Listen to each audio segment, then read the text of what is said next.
Good, happy Saturday morning, January 15, 2022.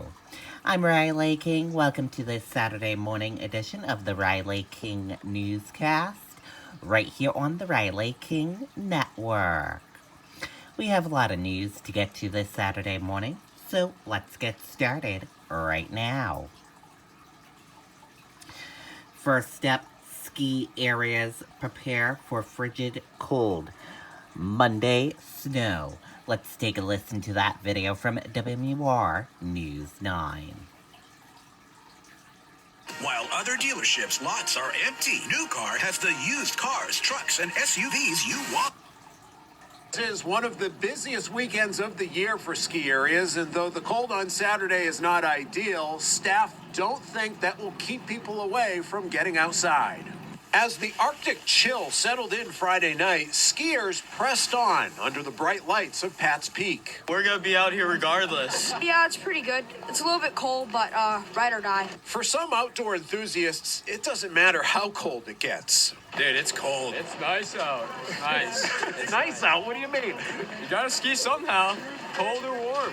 All 28 trails at Pat's Peak will be open Saturday, day and night skiing, plus tubing. Dress warm, cover your exposed skin, and take breaks to warm up, and the skiing is going to be fabulous. Even the young skiers know how to prepare for the elements. I don't care how many degrees it is. Me neither. How do you deal with the cold? You just get all dressed up, or? Yep. My mom makes me wear probably 10 layers. And those layers will be needed. Pat's is still anticipating a busy day despite the cold.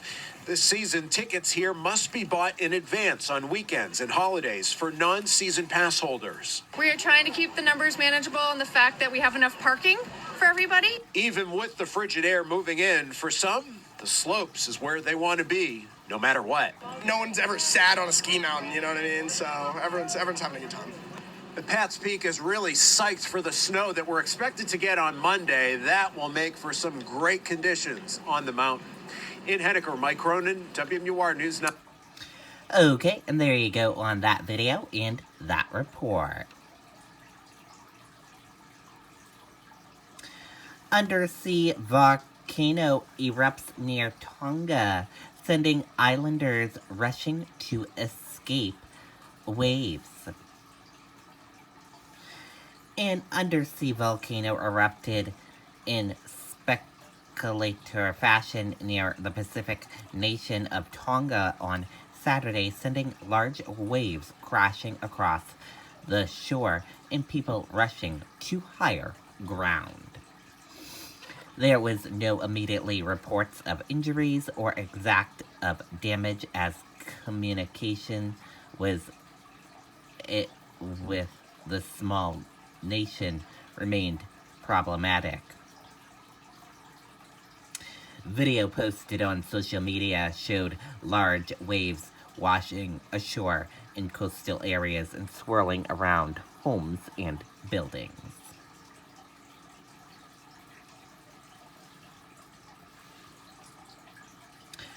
"28 more COVID-19 deaths announced as active cases drop for the first time since January 3rd. Let's take a listen to that video from WMUR News 9. Maggie Hassan worked with both parties to ease delivery of goods and reduce costs. COVID-19 coverage right now in New Hampshire. Active infections have fallen tonight for the first time in 12 days. Right now, there are 21,000 current confirmed cases. Some new cases are up in New Hampshire by nearly 2,400. There are 28 new COVID-related deaths to report tonight, and current hospitalizations are down to 426. Okay, and there you go on that video and that report.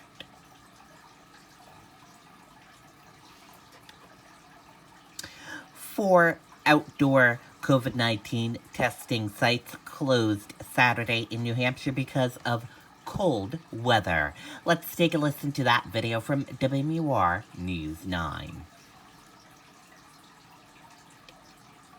While other dealerships' lots are empty, New Car has the used cars, trucks, and SUVs you want. We're talking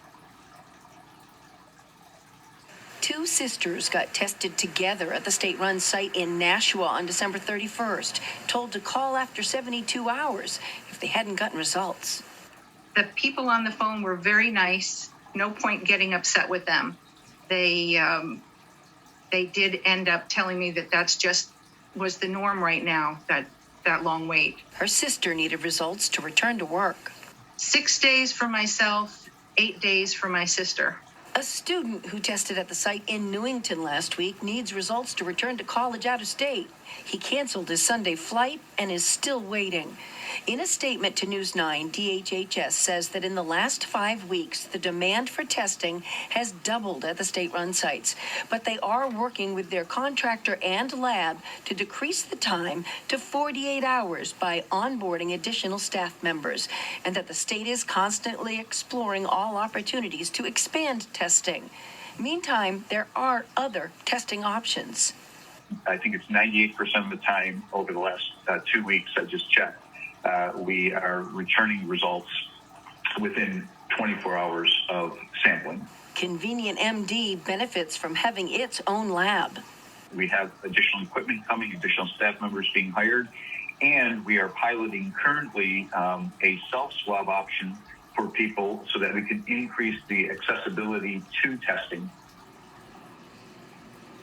Now, the difference at the state-run sites is that those are free, but most insurances do cover the cost of testing at other locations. Live in Portsmouth, Jennifer Crompton, WMUR News. Okay, and there you go on that video. And we can tell you, indoor locations across the state will still be open for testing, since the 4 outdoor locations will be closed today.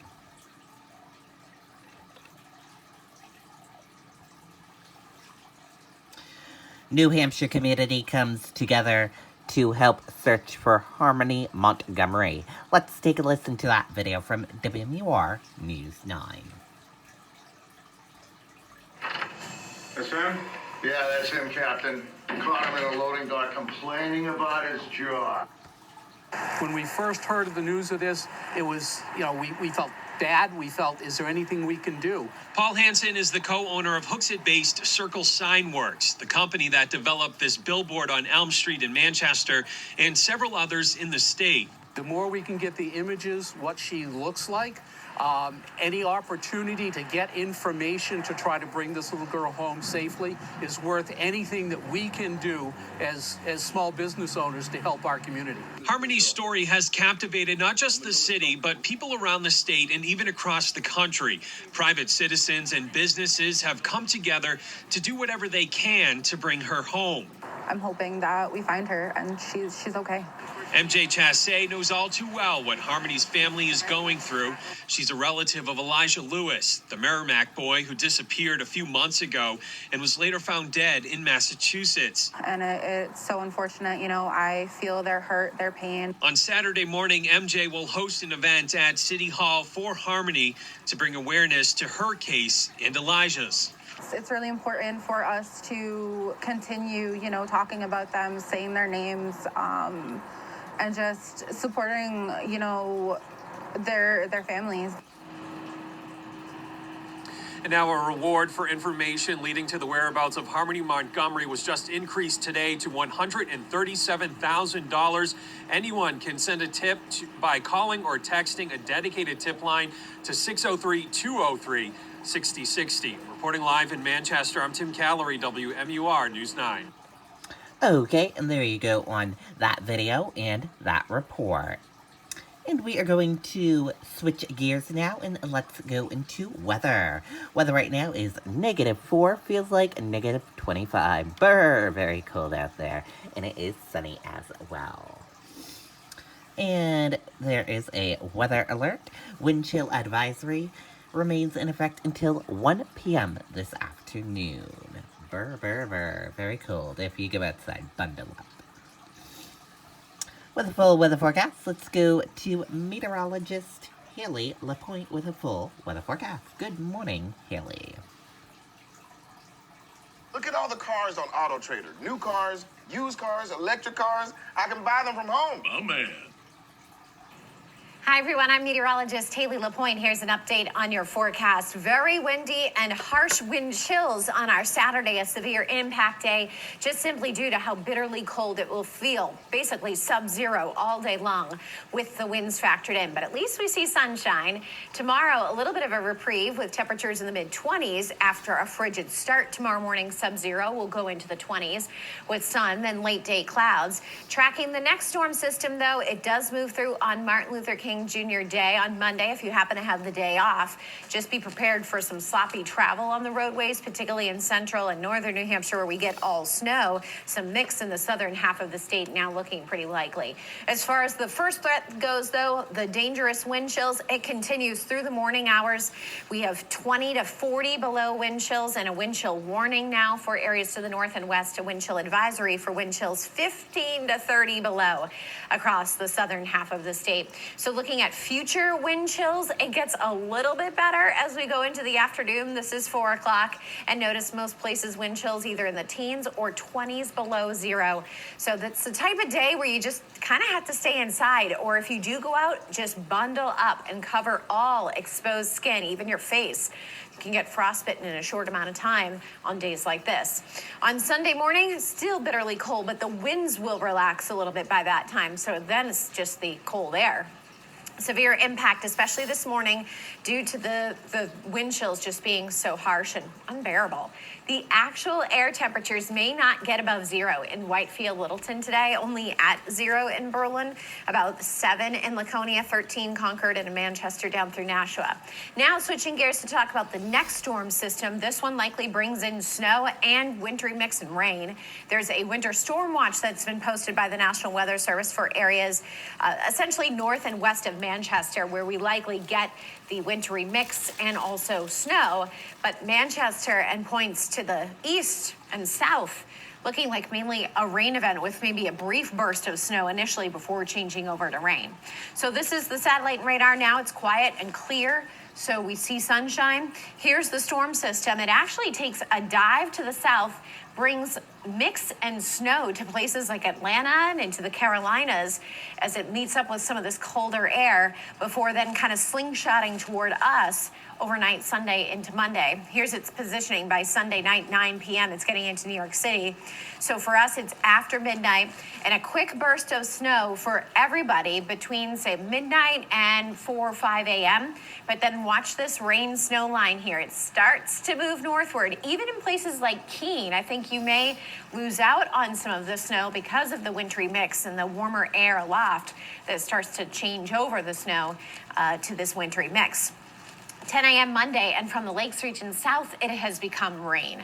But areas to the north, especially in the Mount Washington Valley and White Mountains, you guys likely will get the most snow because it simply stays snow almost the entire time there. So this is our projection as far as snowfall amounts, and we may have to change it if we get some warmer air and that mixing takes over even more in the southern half of the state. But right now it looks like the Mount Washington Valley, White Mountains, 6 to 12 inches, and then lesser amounts the more to the south and to the east you get. So places like Manchester, Nashua, probably only 1 to 2 if we're lucky, and then 2 to 4 for Manchester, Concord, about 4 to 8 inches. But again, you'll have to check back with us because that rain snow line, if it moves even 50 miles more to the north, could mean a lot more rain and less snow in areas in the southern half of the state. So severe impact weather days due to the cold today, and then on Monday due to the snow and wintry mix.